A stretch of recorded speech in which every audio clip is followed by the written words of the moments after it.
Greetings, friends and pegs, this is the Watchful Pony here, and welcome back to Watchful's Watchings.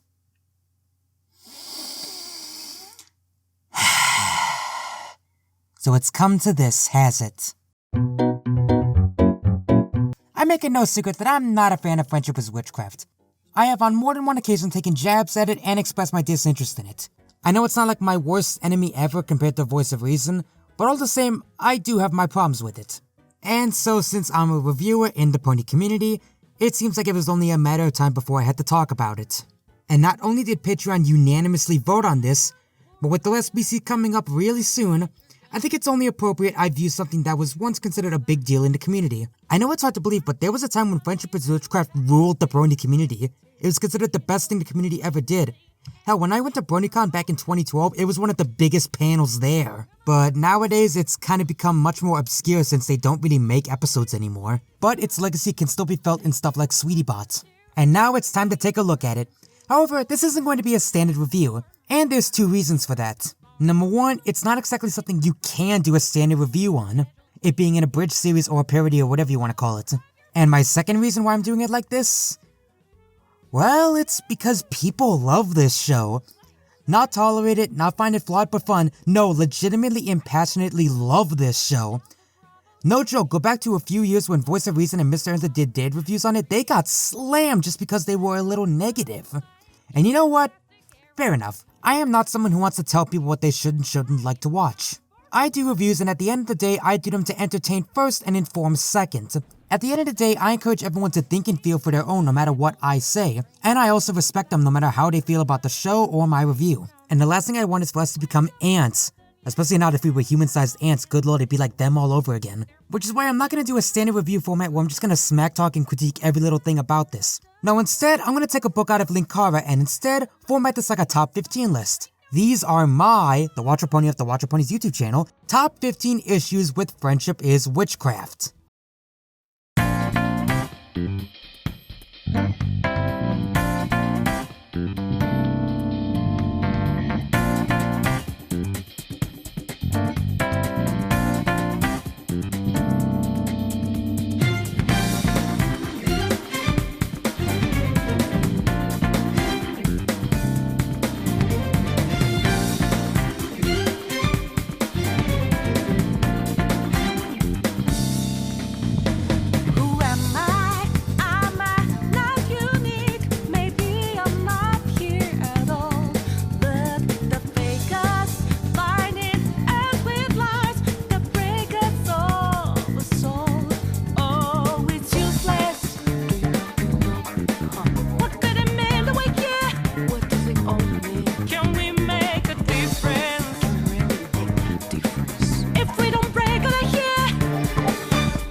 When you're ripe with devastation, there's a simple explanation. You're a toy maker. Like I said, I'm going to tackle this like a top 15 list, going over my personal issues with the show. But before we begin, in case you need a refresher, Friendship with Witchcraft was a parody/abridged series. Seriously, how can people not agree on what it is? Where the characters of MLP are perverted into very twisted versions of themselves for the sake of comedy, and theoretically, hilarity ensues. On paper, it sounds promising, but it does have its flaws. However, before we get to the list proper, there's a couple things I want to mention. First of all, this is a look at the abridged series by itself, so here's a few things you are not going to see on the list. Number 1, anything about the creators. Number 2, anything about the fans. And number 3, Kimmy Sparkle. No matter what I say about the creators, I don't hate them, nor would I ever go out of my way to hate. I'm here to judge their creation, not the creators. Maybe they're good people, maybe they're bad people. I don't know, and I don't really care. And same goes for the fans. I know there are good fans of Friendship is Witchcraft out there, and I'm also aware that people who badmouthed it have gotten a lot of hatred from fans of Friendship is Witchcraft. But like I said, you should love what you love, and I don't blame anyone for getting heated. As long as you're respectable, then I can respect you right back. And I'm not gonna let a fan base's quality dictate the quality of the product. A few bad eggs or toxic fans does not make something automatically bad. I mean, if it was a matter of toxic fans, then Star Wars would be the worst thing ever. And finally, I won't talk about Kimmy Sparkle. I have lots of issues with Kimmy Sparkle, and I'd argue I feel more insulted by her than I do Friendship with Witchcraft, considering it feels like a slap to the face to someone who wants to be an analyst. But again, I'm not here to judge that, I'm here to judge Friendship with Witchcraft. Besides, at worst, it's just a bad joke. And also, this isn't going to be ascending to descending order either. This isn't so much a ranking from 11 to 1 as much as it is 11 issues I have with the show. However, I'm going to try and organize it from more minor nitpicks to more major issues as we go on. And somewhere in the middle, I might sprinkle in a nitpick here and there. And like I said, this is my list as in my opinion. If you like the show, then go ahead and like it. More power to you. I'm simply opening up a discussion and listing my issues with it. You're more than welcome to agree or disagree. And with all that out of the way, let's get started with the list proper. These are my top 11 issues with Friendship is Witchcraft. Number 1. Where the series began. Okay, starting with a more minor nitpick on this one. The very first episode of Friendship is Witchcraft is the perfect swarm. And already, that's kind of a problem. Most if not all abridged series or parodies shows start with the first episode. That way, they can establish the characters and set up the world they're in. Just look at any abridged series and you'll see my point. But Friendship is Witchcraft starts with Swarm of the Century, which is the middle episode of Season 1. Which means as such, you just have to accept all these characters and the world they're in. Now why this is number 1 and considered a nitpick is because, honestly, it could work in theory. Take the Mentally Advanced series, their first episode is the Ticketmaster, which is episode 3. However, the reason why that episode works is because the Ticketmaster also works as a standalone episode and an introduction. The best explanation I could think of as to why Friendship with Witchcraft chose this episode was because it was the episode for a lot of people to join the fandom. But if that is the case, then let's just be honest, that's a bit of a stretch. Friendship is Witchcraft, giving a whole new meaning to hop, skip, and a jump by starting midway through the season. Number 2, that friggin' wah-wah trumpet. FIW has this thing where they play a sad trumpet after a joke. Now for the record, adding a wah-wah trumpet is not on its own a bad thing. I have seen it used well, and it's mostly in an ironic sense, or to show how ludicrous a fall or an accident is. FIW on the other hand decided to use it for their equivalent of a laugh track, a vain attempt to up a joke that wasn't really funny to begin with, which it does not do no matter how many times they play it, and they play it a lot. There's at least one in every episode, and heck, in Dragon Baby Gone, there's at least 8 of them, which is just ridiculous. Even on jokes that work they'll play it, which ruins it honestly. You can't just add a random sound and expect it to be funny. Don't take your comedy lessons from Johnny Test.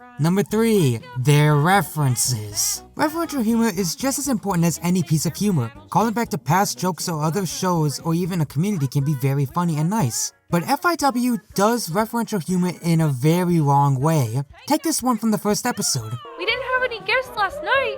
We just watched Gremlins in an episode of Star Trek and went straight to bed. See the problem? Bringing attention to your references is never a good idea, because it's not a joke, it's the equivalent of putting a random cameo in the background of a video and not bring attention to it at all whatsoever. I mean, it's just so wrong. Who would resort to nothing more than a cameo for attention? But honestly, that's at best. Most of the time, they are just so obscure they don't make any sense. Like censoring apples as a reference to Hasbro's takedowns. It makes you look bad, not Hasbro, and at worst... Yeah, I'll talk about that in later. Point is, it takes more than references to make a show. Even Double Rainboom got that right. Well, somewhat anyway, but that's another time. I'm just making all kinds of friends today, aren't I? Number 4, Spike the Butt Monkey. Okay, now for the record, I get the joke they're trying to do here. It is meant to be a jab at how Spike really gets the raw end of the deal in a lot of the episodes. But like last time, a reference to something from the show does not make it a joke. At least not automatically anyway. There is possibility for a joke here, but they keep Spike's personality mostly intact, which kinda makes it worse, since all the abuse is super charged up. Now I know this does work because they've had a show where there's been a butt monkey that has deserved the hatred and vitriol. Take an example from Duckman. They have 2 characters called Fluffy and Uranus. They are constantly beaten, evaporated, and destroyed. However, the reason why it's funny is because they deserve it for being super uberly politically correct and annoying. And they were created to be a commentary on the pussification of society, so you laugh when they get attacked. But don't take my word for it, Let me play this clip from Friendship is Witchcraft and Duckman back to back, and you tell me which one is funnier. Help! Twilight! I fell off the roof! I broke both my legs, but I think I'm gonna be okay! If you would just let down your rope, I could pull myself back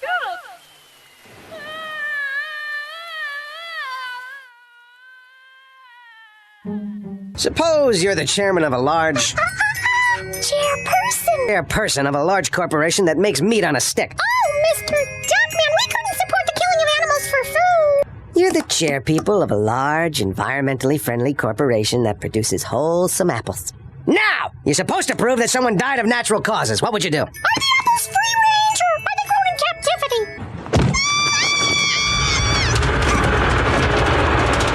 See how much better Duckman was? Spike the Butt Monkey. If he was a little more unlikable, I would laugh. Number 5. The incest story. Okay, truthfully, I was tempted to put the whole episode on this list, but a lot of the bad in that episode overlap with a lot of my other issues, so I'm just gonna pick the biggest one. And it would have to be the story of the episode, specifically the incest story. To sum it up, the Twilight of this universe has the hots for her brother. I can leave it there, but let's go a little further. As much as I'm sure you guys don't want me to. Now my problem is not that they are using incest. My problem is Friendship is Witchcraft is, at least I thought it was, supposed to be a comedy. And incest is a very hard thing to make funny, hence why it's mostly used for horror situations or plot twists. But this is not funny, it's squiggy and gross. And no, I don't care if he was adopted, it's still weird. Oh, right, and if you have a fetish like this, then there's nothing wrong with that. If it's not real and causing anyone harm, then that's fine. I understand people have a sibling fetish, and as long as it's just a fetish, that's fine. However, real incest is gross, and this show does not try to tell jokes with it. And when it does, it fails in my eyes. If I had to guess, this is supposed to be a joke or commentary on the incest ships between Twilight and Shining Armor in the community. But if that is the case, okay, you reference something, are you going to do something with it? No, you're gonna completely play it straight and play it off with a big musical number. Sure, why not? You know, it's not like this can't work. You can play a joke about the incest undertones. This is just off the top of my head, so it's not perfect, but here's what I got. What if they never straight up say that they were hot for each other? They keep Twilight way more forlorn than usual, and they change some of the lyrics in the song It'll Be Okay, so they can keep the overtones but not give it away. Then it keeps going, but it's not shoved down your mouth till the end when someone finally calls it out. Then make the punchline that they're fucking. Or don't. Maybe saying no will make it funnier, or maybe have it be that he was never actually adopted and is not related, and it was a fetish for Twilight. I mean, if people can find comedy out of a Folgers coffee incest commercial, then I'm sure anything could work. Some simple rewrites could have made this less squiggy and be good commentary on shipping, but as it is played straight-face and is just gross. The incest plot. Maybe this should have been in a horror episode instead. It's not creepy. No, God! No, God, please, no! No! No! No! Number 6. The lamp shading. It's usually for the sake of comedy, so I get why they would use it. But you know, usually, lampshading is used once, not every single episode. Seriously, they lampshade so much they can work for IKEA. I'm sure you've all heard this one, so say it with me. What I'm doing is wrong, I know it's wrong, but I'm gonna do it anyway. Lampshading only works if you do it one time and never reference it ever again. It can work, but this is the wrong way to do it. It says a lot when you bring attention to your faults for a joke, but don't correct them, or try to lessen them for that matter. Also, I'm not sure if this counts as lampshading, but I've heard someone claim it is, so I'll put it here, and feel free to correct me if I'm wrong. But they also just say and reference things for the sake of it, like all the Pegasi saying cloud, or that sliding joke in episode 1, or saying how high so you can jump. That's not comedy, it's just bringing attention to something. It's like saying a random word and expecting that to be funny. Iguanodon! Number 7. The songs. Okay, out of all of them, this one might be the most controversial since they are considered the most memorable part of the episode, for better or for worse. And let me just start out with some positives by saying not all the songs are bad, in fact some of them are pretty good. Pinky's Boo, for example, is great and is such an amazing song even in its own right. It's still one of my favorites all these years later and it's still being covered. Sadly though, it really did seem like they peaked early as the rest of the songs aren't nearly as good. Sweetie's Race is okay, but only once. The instrumental's good, and I give it that, but there's only so much I can hear that synthetic robot voice. I'll give her credit for trying to make a whole song around it, but that's about it. Pinky's song in Over a Barrel episode is actually funny within the context of the episode, but outside it's sadistic as all hell, and I don't want to hear it. And then there's the song from Lunar Slander. I'm not gonna claim to be a professional VA, but I'm pretty sure you're not supposed to put your lips right up against the mic. And that goes for you too, Shining Armor, don't think I didn't forget you. Also, there's the singing in itself, which, well, can it even be called singing? I mean, there's rhythm, but there's no tone at all. Are they accidentally creating hip-hop? And if you think that's bad, we cannot forget It'll Be Okay. This is Kid Rock's black chick white guy levels of gross and disgusting. Oh, okay, maybe it's not that bad. Maybe I'm being a little harsh. I mean, at least it's much better instrumentally, and whoever does Twilight's singing voice is good. It's just the lyrics that are really awful. And hey, if you only care about the instrumentals and the music and the singing and not the lyrics, that's fine. But I do listen to the lyrics, and the lyrics really, honest to God, ruin the song. However, anything I could say about the lyrics applies to my incest plot, so I'm not gonna point anything else out. Point is, if the songs knew where they were going, I'm pretty sure they would cry. Well, at least the pointed ponies were cute. Number 8. The Angle. Okay, now when I say angle, this is what I mean. You see, it is called Friendship is Witchcraft after all. And as such, I think there should be some references to witchcraft, and there are in most episodes. From Pinky being a gypsy, more on that in a second, to a giant eldritch horror creature in City Hall. Now I'm sure a lot of you are thinking, wow, this is really interesting. This has to be leading to something big, right? So after all this build up and all these events like this, like time travel portals and all that stuff, what does it lead to? Nothing.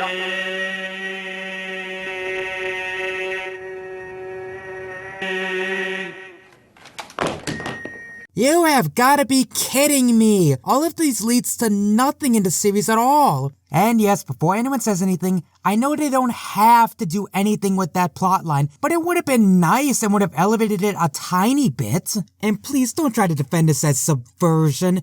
This is not subversive. This is the anti-Chekhov's gun. It's lazy. Just a little payoff or not do it at all. That's all I'm asking for. Oh, and full disclaimer, I haven't seen the movies, so if that changes in there, take what I say with a grain of salt. The special that is less than 10 minutes. With standard episodes that go as long as 15 to 30 minutes. And the special gets split up into 2 parts, each less than 10 minutes. I got nothing on that, I'm just gonna move on. Number 9. The Snowdrop segment. Okay, well, first big problem, I don't think we need to see the whole thing. Like, really? I don't think we needed to see the entire special, much less dubbed over with new dialogue. But yeah, okay, we're going there, so let's talk about everything else. Like, I can't be the only one that feels this is very disrespectful to both the animation, its creators, or the director, or even its fans for that matter. I mean, I get it's trying to flip things around to try and do something different with it, but it comes off as very bitter when they try to make it like this. I'm not some Christmas special martyr here to make you feel better about yourselves. That line alone makes this very iffy, and I think this shows up a much bigger problem with their references. This really does make it seem like they don't like the fanbase or their creations. Now, I'm not a mind reader, obviously, so I don't know what's going in their heads. And hey, I'm not against self-deprecating humor. I use it all the time on myself, mostly so I don't get a swollen head. Of course, it's not always perfect. That being said, there is a line between self-degradation and straight-up malicious, and at least for me, this feels very malicious. And yes, I'm aware Silly Billy Studios gave them permission to make fun of this, and hey, considering the show it is, I'm sure they knew what they were getting themselves into, so I can't harp on them that much. That being said, I do think it's a little suspect that they let them do that knowing what they were getting into. I certainly wouldn't let them use it since I know what they're capable of, and know what they're like. Now again, to make things perfectly clear, this could have just been a bad joke. And I know that's considered a stretch considering all I've been bitching about this whole episode, and no malicious was actually meant through this whole thing. But I still feel like I need to mention it as it is a bigger problem with a lot of their brony jokes and jokes directed at their critics. They come off as very bitter. Maybe it was just bad attempts at humor and there's no malicious intent at all. But I still feel like I needed to address it. Number 10.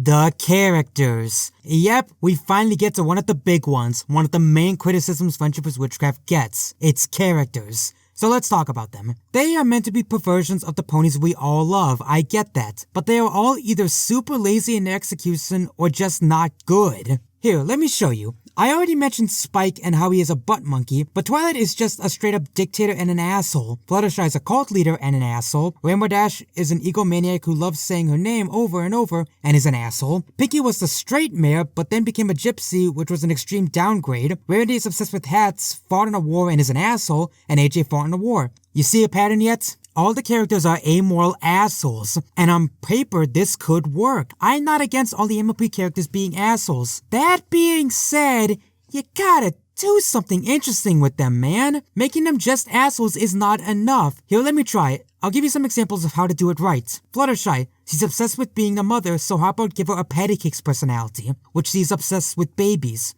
Or maybe make her a secret sex freak disguised as a virgin. Rainbow, make her a Pokemon. Just have her say only words like Rainbow and Dash. Basically make her like Schnitzel from Chowder, and have it that only other ponies can understand her but not the audience. Imagine the comedy you could get from that. Pinkie, keep her the straight mare. You need a straight man to play off all the crazy characters for the sake of comedy. Taking the wacky Pinkie and making her normal is a good start, but you gotta stick with it. AJ and Rarity, these two sadly I don't know what to do. I'm tempted to say make AJ full redneck and Rarity French, but I don't know, that's just me. Twilight, keep her tendencies to try and be more villainous. Hell, you can keep her full evil, but go all the way with it. Make her irredeemably evil, and she always has failed attempts at trying to overthrow Celestia and others. As for Spike, well, I already addressed that, so go back to my previous entry. I know none of these are perfect, but they are better than what we got. And no, I'm not covering the rest of the side characters, but even if you don't do any of these, then you gotta at least give them traits that we can latch onto besides just being funny. A show of assholes can work, look at Always Sunny. All their characters are assholes, yet it works. Or hell, you want a kid's example? Look at Ed and Eddie. Eddie is greedy as hell, but they execute it in such a way that not only do you still root for him, but you don't feel bad when he gets his comeuppance. Because there are traits besides being comedic that we can latch onto. But with FIW,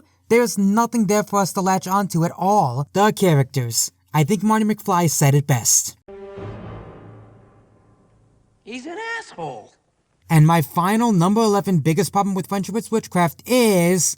Nay, Soul Sister. Hear me out.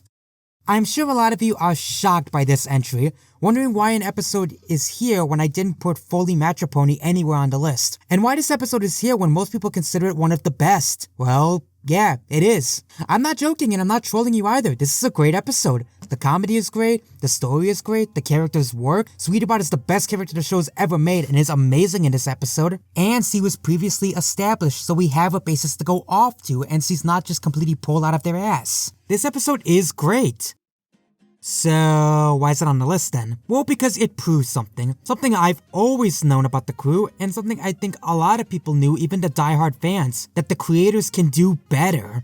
I'm hard on the creators for the exact same reason why I'm hard on Charlotte Fullerton. It's not because they make crap, it's because I know they can do amazing things and they settle for writing crap. That's why this is here, and that's why I consider this one of my biggest problems with the show, because it proves the creators are good writers of characters, story, comedy, even voice acting and all that stuff, but they seem to refuse to use any of their talents. Also, I know I said I wouldn't talk about the creators directly, but I need to break that rule for this instance, because I want to say something.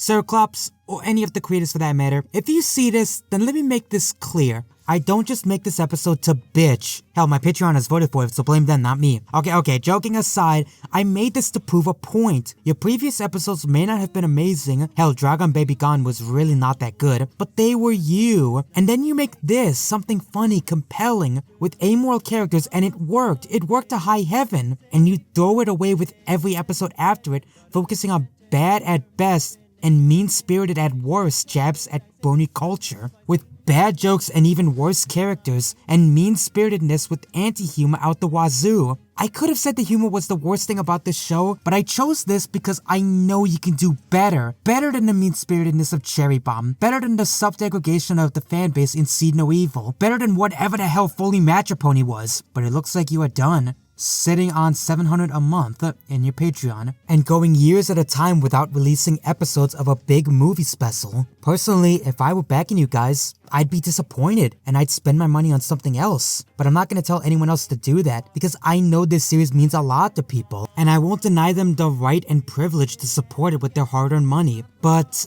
I just feel like if you're gonna take people's hard-earned money, shouldn't you give them the quality they deserve? Give them the quality of Nay's soul sister with every episode, because I know you can, and they deserve it. And hey, if you come back and give us something as good as Nay's soul sister with every episode, then I'd say you deserve that money 100%. And hell, maybe even my respect, but I don't know what the future holds. So all I can hope is that if you come back, then you give people the quality they deserve for supporting you guys. That's all I'm asking. Because despite all my problems, I don't hate you guys, and I think you can be great writers if you really try. And that's all I'm asking, is to try. And those are my 11 issues with Friendship is Witchcraft. Disagree? Well, I'm sure a lot of you do, so feel free to comment down below. My comments are always open for polite debate and respectful comments. Now then, one big video is done, so it's time for a big event. I must leave the world of Pony for now and enter the human world, for there is an event coming to an end, and there's no way in hell I'm missing it.